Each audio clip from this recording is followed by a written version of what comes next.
Тоа заеднички веќе имавме состаноци со комисијата во ЗЕЛС, да локалните самоуправи нели како носители на микротаргетирање нели училишта, центри за социјална работа, сите други институции кои што се во рамките на самите општини да бидат истите пристапни за токму за лицата со попречност. Имаме и други мерки како што се за информација за лицата со оштетен слух да можат и они да комуницираат непречено бидејќи денес имаме таму голем број на бариери, мал број на преведувачи или на знаковен јазик.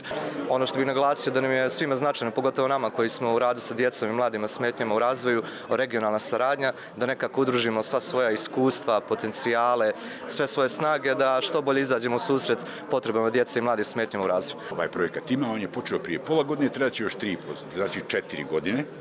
I to imamo podršku stvarno njemačke vlade i njemačkog ministarstva ekonomskog, da kažem, za ekonomski razvoj i saradnju, vrlo potentnog, vrlo empatičnog, da kažem tako. I na kraju krajeva mi imamo 15 projektnih opština iz zemalja Zapadnog Balkana koje sve značajno učestvuju sa finansijskim sredstvima. Evo tamo mogu reći da praktično maltene svaka od ovih opština učestvuje sa nekih blizu 40.000 eura na ovom projektu, što nije malo.